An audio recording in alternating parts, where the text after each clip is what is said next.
My girlfriend was getting ready and said, "Can you leave the house for about an hour? I need some privacy with my best friend." I didn't say a word, just picked up my keys and left. Outside, her best friend, the girl one, bumped into me, handed me a gift pack, smiled awkwardly, and quickly walked away. A couple of hours later, my girlfriend called me crying hysterically, saying, "Something went terribly wrong. Leah and I moved in together about 8 months ago. Small apartment, nothing fancy, but it was ours. She worked from home doing graphic design. I was in sales, gone most days making calls and meeting clients. Our schedules worked. We had Friday movie nights, Sunday breakfast traditions, the whole domestic thing. Her best friend since college was this guy named Brett. I'd met him a handful of times. Nice enough, always polite, brought wine to dinners. Leah insisted they were purely platonic, that he was like a brother.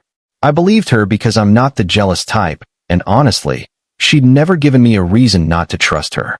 But looking back, there were small things. The way she'd tilt her phone away when texting him. How she'd laugh just a little too hard at his jokes when we all hung out. How she'd mention him constantly. Brett said this. Brett thinks that. The previous month, she'd canceled 2 of our date nights because Brett needed help with something. Once it was moving furniture, another time it was emotional support after a bad breakup. I didn't complain. I told myself I was being mature, being understanding. Now I wonder if I was just being blind. There was also the fact that she'd become distant. Not dramatically, but enough that I noticed. She'd zone out during conversations. Sex had become less frequent. When I'd ask if something was wrong, she'd smile and say she was just stressed with work deadlines.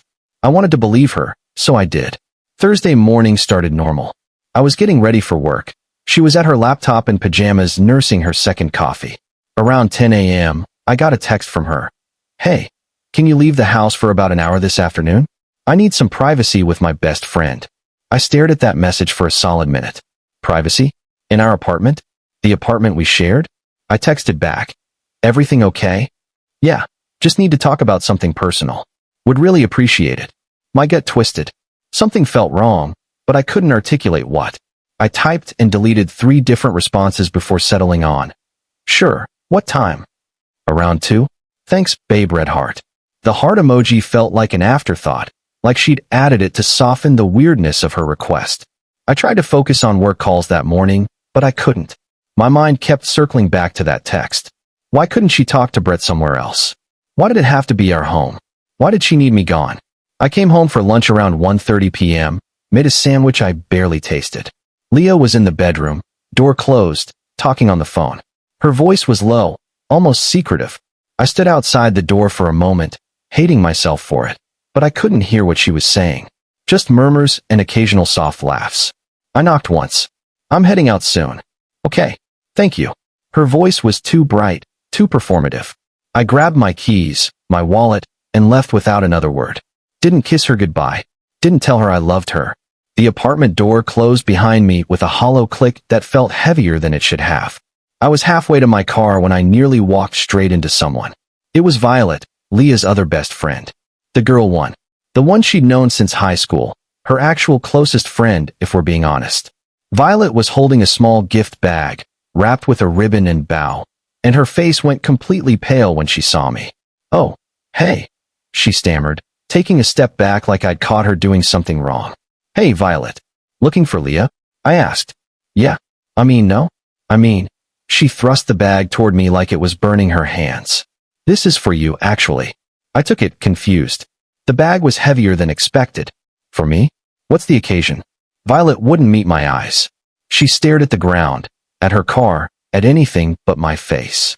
"Just open it later, okay? Not now. Please, not now. And I'm sorry." "Sorry for what?" Her eyes filled with tears. I'm sorry. I have to go." "Violet, wait." But she was already walking away, practically jogging to her car. She got in, slammed the door, and peeled out of the parking lot before I could say another word. I watched her taillights disappear around the corner, my heart pounding for reasons I couldn't explain. I stood there in the parking lot holding this gift bag, my stomach twisting into knots. I looked back at our apartment. Second floor, curtains drawn. I could see Leah's shadow moving behind them. She was pacing, back and forth, back and forth. I got in my car and just sat there. My hands were shaking. I put the bag on the passenger seat and stared at it like it might explode. Part of me wanted to rip it open right there. Part of me was terrified of what I'd find. I started the engine and drove. Didn't know where I was going. Just drove. Took random turns. Ended up on the highway heading north. My mind was racing. Why would Violet apologize? Why did she look so guilty? What the hell was in this bag? And why was Leah in our apartment right now with Brett, needing privacy? 20 minutes later, I pulled into a coffee shop parking lot. I couldn't take it anymore. I grabbed the bag and opened it. Inside was a bottle of whiskey, Jameson Black Barrel, expensive stuff, the kind I liked but rarely bought for myself. Beneath it was a handwritten note on floral stationery, the kind with little purple flowers in the corners. Violet's handwriting was shaky, like she'd been crying while writing it. I'm so sorry. You deserve better than this. She made me promise not to tell you, but I can't just let this happen. I thought about staying quiet, but if someone was doing this to me, I'd want to know. I hope you can forgive her someday, but I'd understand if you can't. You're a good person. I'm sorry I didn't tell you sooner. V. I read it 3 times. 4. 5. Each time, the words hit harder. Forgive her for what? Let what happen? My hands started trembling so badly I nearly dropped the note. My chest felt tight. I couldn't breathe properly. Everything clicked into place. The distance, the canceled dates, the secretive phone calls, the constant mentions of Brett, and now this. Needing me out of the apartment so she could be alone with him. I called Violet. It went straight to voicemail. I called again. Voicemail. Texted her. What the hell is going on? Call me now. No reply. I called Brett's number. I had it from a group chat. Voicemail. I sat in that parking lot for 2 hours. Watched the clock. 2 p.m. passed. 2:30 p.m., 3 p.m., 3:30 p.m. My phone buzzed at 3:47 p.m. It was Leah, calling. I stared at her name on the screen. For a moment, I considered not answering. Considered driving to a bar and drinking that entire bottle of whiskey. But I answered. Hello. She was sobbing. Hysterical, gasping sobs that didn't sound like her at all. You need to come home. Please. Something went terribly wrong. What are you talking about? My voice came out colder than I intended. Please just come home. I can explain everything. I need you. Please, just come home. Where's Brett? He's still here. Please just come home. She hung up before I could respond. I sat there for another minute, gripping the steering wheel so hard my knuckles turned white. Then I drove back. Faster than I should have. Ran 2 yellow lights. My heart was pounding so hard I could feel it in my throat, in my ears, in my fingertips. I took the stairs 2 at a time, nearly tripped on the landing. When I opened the door, Leah was sitting on the couch, face buried in her hands, shoulders shaking violently. She looked up when I walked in. Her eyes were red and swollen. Mascara streaked down her cheeks in thick black lines. Her hair was a mess. She looked devastated. Thank God you're here, she choked out, reaching toward me. I stayed by the door. Didn't sit. Didn't move closer. What happened? It was supposed to be a surprise, she said, voice cracking. For you. For us. I never meant. What was supposed to be a surprise? She gestured toward the bedroom with a shaking hand. Brett helped me set it up. That's why I asked you to leave. So we could. She broke down again, sobbing into her palms. I walked to the bedroom and pushed the door open. The room was completely trashed. The bed was covered in rose petals, red and white, scattered everywhere, many of them crushed and torn. Candles were everywhere, tea lights, pillar candles, decorative ones. Half of them knocked over, wax spilled across the dresser and pooled on the hardwood floor. A banner hung crooked on the wall, half torn down. Happy anniversary. One corner was still taped up, the other side dragging on the floor.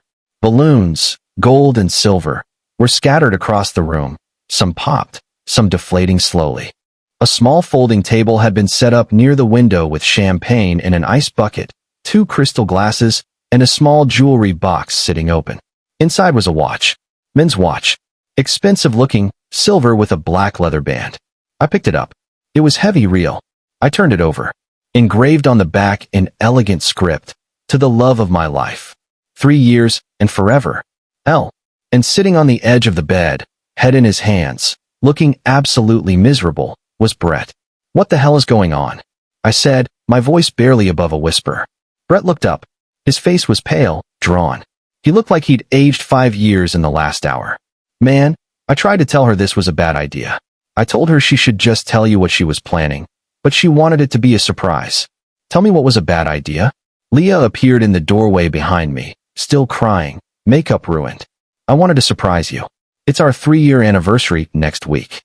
I wanted to do something special, something big, something you'd never forget. Brett was helping me set everything up, and then, she hiccuped through her tears, struggling to breathe properly. Then Violet showed up. Violet was here. Brett stood up slowly, like his whole body hurt. She thought. Leah texted her earlier this week saying she was planning something with me, spending a lot of time with me, and Violet must have misunderstood. She thought I was cheating on you. Leah finished quietly, her voice barely audible. I stood there frozen. My brain felt like it was moving through mud, trying to process everything at once and failing. She showed up about 20 minutes after you left. Leah continued, her voice breaking. Brett and I were hanging the banner. We were laughing because he kept dropping his end, and I was teasing him about it. The door wasn't locked because Brett had been running down to his car to grab more stuff. Violet she walked in and saw us. Saw the candles, the bed, the champagne. Saw Brett and me alone in our bedroom. She started screaming. Brett nodded, running his hands through his hair. She completely lost it. Started yelling at Leah, calling her every name in the book.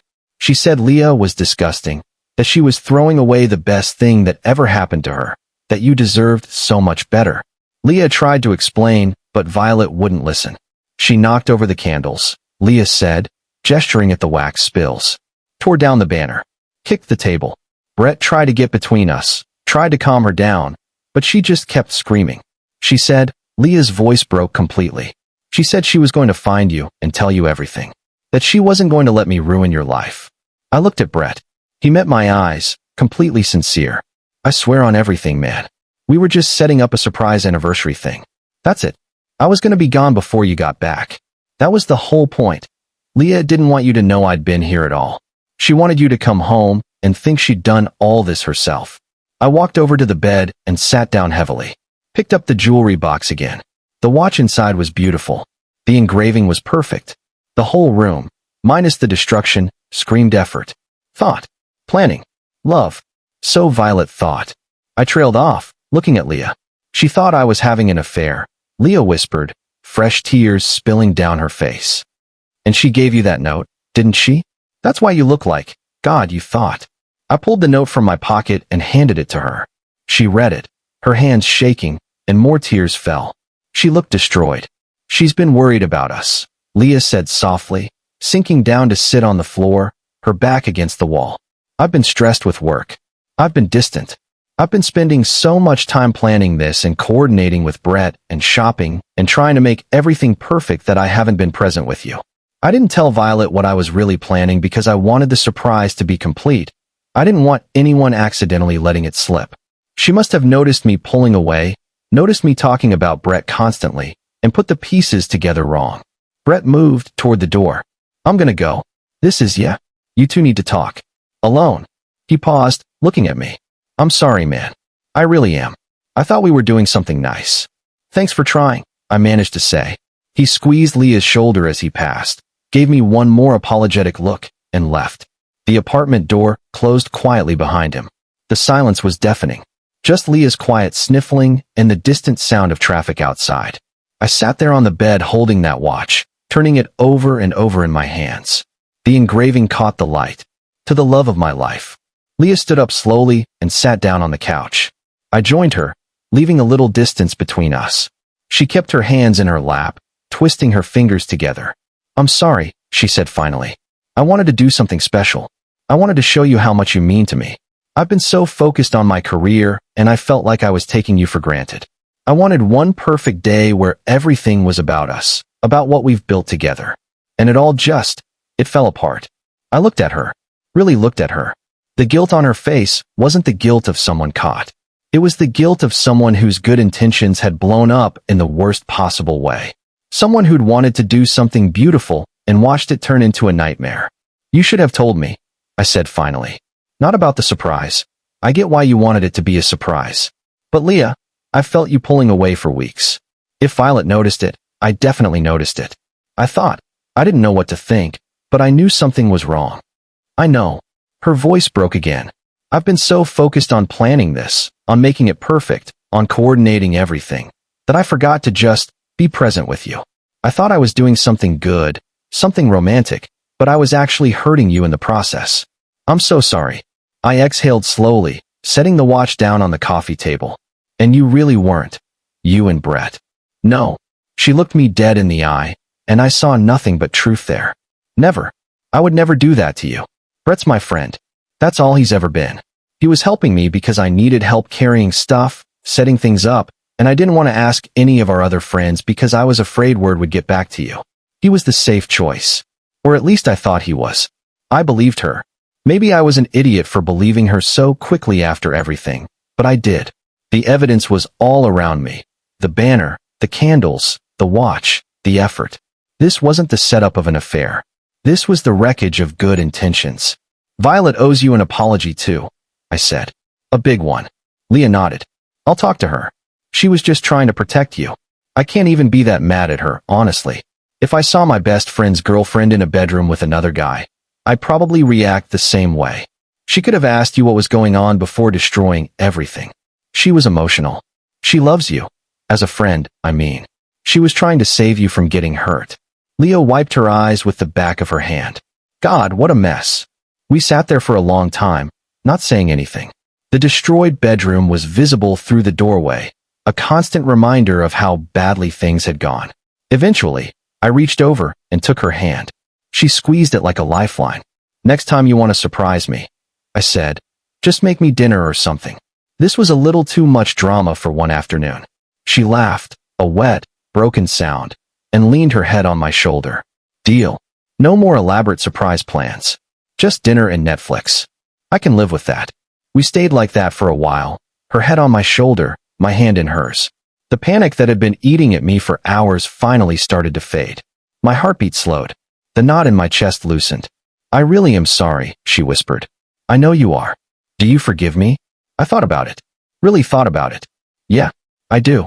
But Leah, we need to work on communication. Both of us. If you're stressed or planning something, or whatever, you need to let me in. I can't read your mind. You're right. I will. I promise. I kissed the top of her head. And I need to trust you more. I let my imagination run wild today. That's on me too. You had every reason to be suspicious. Violet literally gave you a note saying I was doing something terrible. Still, I should have come home and asked you directly instead of sitting in a parking lot spiraling. She lifted her head and looked at me. We're both works in progress, huh?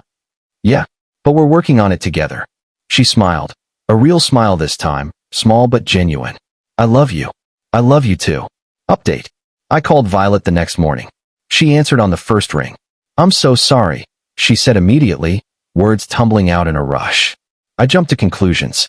I saw them together and I thought I was protecting you, but I made everything worse. It's okay, I said, and I meant it. You were trying to look out for me. I appreciate that, even if it went sideways. I ruined her surprise. I destroyed her anniversary setup. I called her horrible things. Her voice cracked. I'm a terrible friend. You're not. You're a good friend who made a mistake. It happens. Is Leah mad at me? A little. But she'll get over it. You two need to talk, though? Face to face. They met for coffee that weekend. I didn't go. This was something they needed to work out themselves. They talked for 3 hours. Violet apologized profusely. Leah explained everything. They both cried. And eventually they hugged it out. By the time Leah came home, things were mostly back to normal between them. Brett still comes around. I'm not weird about it anymore. Turns out, he really is just a good friend. A few weeks later, he even helped me plan a surprise for Leah, a weekend trip to a bed and breakfast upstate. No elaborate setups. No room decorations. Just a quiet getaway where we could reconnect. It was perfect. As for the anniversary, we celebrated it quietly. Ordered Thai food, watched a movie on the couch, and I gave her the necklace I'd been planning to buy her for weeks. She gave me a framed photo of us from our first date. I didn't even know she had it. We laughed about the disaster that could have been, grateful it turned into something we could recover from. And I still have the watch. I wear it every day. The engraving makes me smile every time I see it. A reminder that sometimes the worst moments can have innocent explanations. Looking back, I realize how close we came to disaster. If I'd walked in without context. If I'd let my anger take over. If Leah had actually been doing what Violet thought she was doing. But she wasn't. And I'm glad I gave her the chance to explain before making any irreversible decisions. Sometimes the worst assumptions are just that, assumptions. And sometimes a surprise gone wrong is still just a surprise. The whole experience taught me something important. Trust isn't just about believing the best in someone. It's about giving them the space to explain when things look bad. It's about communication, patience, and remembering why you fell in love with them in the first place. Leah and I are stronger now than we were before. We talk more. We check in with each other. We're more intentional about quality time. And we've agreed, no more surprise anniversary celebrations. Just honest, simple gestures of love. That's more than enough.